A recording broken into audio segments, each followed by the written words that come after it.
بتائیں کہ دنیا کا کوئی ملک ایسا نہیں جس کے ساتھ ہمارے رابطے نہ ہو۔ سعودیہ، قطر اور چین کے ساتھ بھی روزانہ کی بنیاد پر رابطے میں ہے۔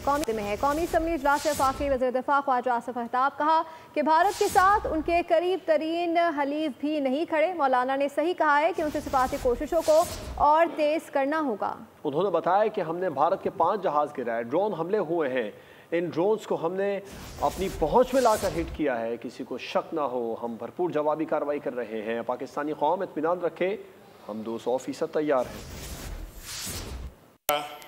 سفارتی کوششوں کا تعلق ہے، ہم اس وقت میرا خیال ہے کہ دنیا کا کوئی ملک ایسا نہیں ہے جس کے ساتھ ہمارے رابطے ہونے چاہیے جن کے ساتھ ہمارے رابطے نہ ہوں۔ ہمارے فارن منسٹر صاحب، ان کا تقریباً یو اے ای اور سعودی عربیہ کے ساتھ اور قطر کے ساتھ ڈیلی بیسس کے اوپر رابطہ ہے، چائنا کے ساتھ بھی ڈیلی بیسس کے اوپر رابطہ ہے۔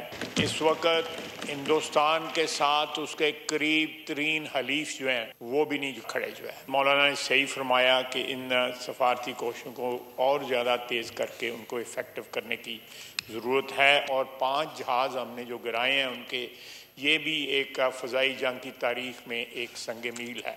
کل کا جو ڈرون حملہ ہوا اس لیے ان کو انٹرسیپٹ نہ کیا گیا تاکہ ہماری لوکیشنز جو ہیں وہ لیک نہ ہوں یا وہ لوکیٹ نہ ہوں، اور جب وہ ایک سیف لمٹ پہ آئے تو ہم نے ان کو مار کرایا۔ اور کسی کو یہ شک نہیں ہونا چاہیے کہ پاکستان کی افواج جو ہے اس وقت بھرپور جو ہے جوابی کارروائی کی پوزیشن میں ہے اور کارروائی جاری ہے، اور یہ قوم کو بالکل اطمینان ہونا چاہیے کہ موجودہ اس وقت جو صورتحال ہے اس کے نپٹنے کے لیے ہم 100% نہیں 200% تیار ہیں۔ سبسکرائب کریں اور بیل دبائیں تاکہ کوئی خبر رہ نہ جائے۔